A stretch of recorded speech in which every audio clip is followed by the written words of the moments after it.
reject forever. This is not the end. But he doesn't ask us, and he doesn't himself, jump ahead in the story. He doesn't say, I know the Lord's goodness will shine through, therefore I can pretend I'm fine now. He says, I know that the Lord's goodness will shine through, so I'm going to wait for that. I'll bear the yoke. What's he talking about? The yoke of suffering, the yoke of lament. I'm going to keep doing this. I'm not done crying out to the Lord, but I'm crying out to the Lord in hope. Right? I know where I'm pointed, says the man who's suffering the judgment of God. The poem sets us a perhaps strange example of recognizing God in the difficult times. That doesn't call us to pretend things are otherwise than they are, but calls us in the midst of them to direct our cries and our hope to God. We see in Lamentations a particular journey. A journey in which remembering and recognizing and finding hope doesn't end lament. It's not a quick journey. It's taken him 2.5 chapters to get to the point where he can say, this I call to mind and therefore I have hope. First, he laments the loss of a loved one.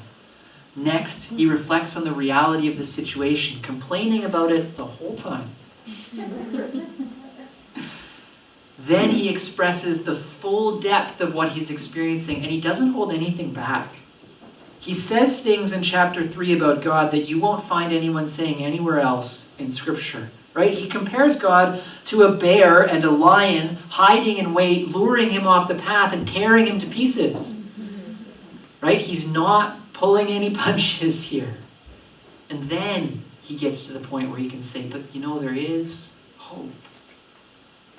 There is hope. It's this particular journey, and we are shown this journey not because ours has to be exactly the same. Okay? It doesn't. But so that we are given freedom to walk the pieces of this road that we need to. To know that when we do so, we don't walk alone. And to know that it is God himself who has given us the ability to walk with him in this way. We're also shown that in the midst of whatever we are going through that causes us to lament, what we need is to encounter God. I am confident that's why the lament doesn't end. Right? You look at his instructions, what's he saying? He's saying it's good to wait quietly for the Lord. It's good to sit in silence, to bear what the Lord has put upon me, right? He says to give one's cheek to the smiter, to be filled with insults. It's good.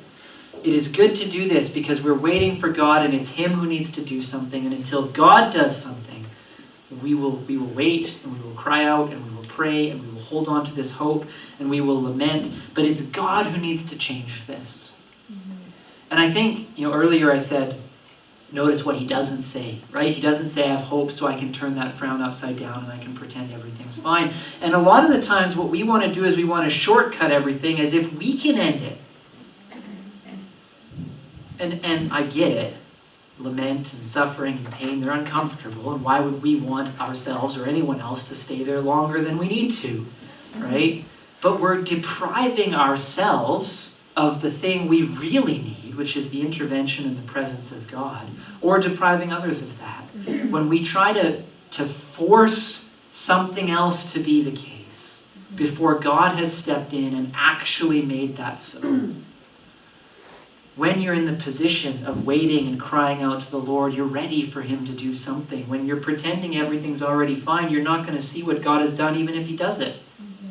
Because suddenly reality lines up with the way you've been pretending it was all along, and then what do you say? Right? And then what do you do? And then what do you think? Whereas for this poet, when God actually steps in to do something, he can say, that's God. It wasn't me. It wasn't my positive thinking. It wasn't the power of picturing the way that I wanted things to be. I cried out to the Lord and he answered me. It's good, says the poet, to lament towards God, to pray and cry out and remember him and put our hope in him, because what we need is him. We need God. Now, each week I've been giving a challenge as we've been going through these sermons, an activity that we can take part in together. I'll say it again, I'd love to hear how those are going. I'd love to hear your stories as you remember and the things you've chosen to remind you as you've picked different things that you can put throughout your day. Because those were the challenges of the last 2 weeks. I can't challenge you to lament today. If you are in that season, right? If you are in a season where you're angry, or you're frustrated, or you're confused, then lament. Then the activity fits perfectly, and you should do it. And you should follow some of the example of the book of Lamentations. And that can be the activity and the challenge for you this week, okay? And if that's where you are, that's all you need to hear, and that's great. But if you're not there, you can't fake lamenting any more than you can fake not lamenting, right? Like, it's no good. It's no good to come to God and pretend to be other than you are, in either direction, right? And so if you're not in a season of lament, I still want to give you an activity and a challenge of things you can do. And so it comes from the central verses. These things I call to mind, and therefore I have hope. The steadfast love of the Lord never ceases. His mercies never come to an end. They are new every morning. Great is your faithfulness. And the poet encapsulates in that brief act of remembrance and giving thanks for who God is and implicitly for what he has done. He's remembering the covenant and the revelation of God and some of the story of God's people. And it's all very dense because of all the different references that are going on. He's thinking of Israel's stories. He writes these things. We can join him in doing this kind of these things I remember. And so I want to give you an activity that I may have mentioned before on a Sunday morning. I know I've talked about it with like staff and elders here before. And it's the 3x10 activity of giving thanks. And it's okay if you've heard it before, and if it's a repetition, that's fine. Why do I give this activity? And I'll explain it in a minute.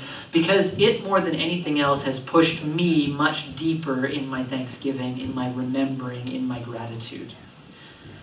And if you're not in the midst of a season of lament, you can still push deeper into those things to remember where you have hope and remember who God is. So what's a 3x10 activity of thankfulness? You sit down and you write out a list of 10 things you're thankful for. Be specific. And then you do something for 5, 10, 15 minutes. Maybe play a worship song, maybe go for a walk, maybe do a chore around the house, whatever. You come back and you do it again. A list of 10 things you're thankful for, but no repetitions. You can't say anything you said in the first 10. So it has to be 10 new things, and you're being specific. And then you take another break, 3, 5, 10, 15 minutes, worship song, do a chore, go for a walk, whatever you need to do, and you do it a third time. You come back and you list 10 more things you're thankful for. No repetitions, nothing you've listed in the first 20, and be specific. And by the time you're getting to that third set of 10, you're pushing deeper, right? Because the obvious things come quick. The first list of 10 is going to be fast. But then as you get going, you're going to be like, okay, I kind of listed all the immediate things. What else do I have to be thankful for? And you start to think about who God is, and you start to think about your longer story, and it pushes you into that deeper remembrance. So do one of those 2 things this week. If you're in that season of anger and frustration and confusion, you've got questions for God, you're mad at him, you're just tired of the way things are and you want them to change, pick up the book of Lamentations and pray some of it. If you're not, or maybe, even if you are, you can do the 3x10 activity of thankfulness. Either way is fine. But that would be the other activity. Knowing, whichever one of those you do, what we need, in good days and bad, in seasons of lament and thanksgiving, what we need is God. He's the one we need to encounter. He's the one we need to act. The Lord is good to those who wait for him. It is good that one should wait quietly for the salvation of the Lord. It's good. He's the one we need. One of the ways we regularly remind ourselves of this as we gather together on a Sunday morning is with the celebration of communion.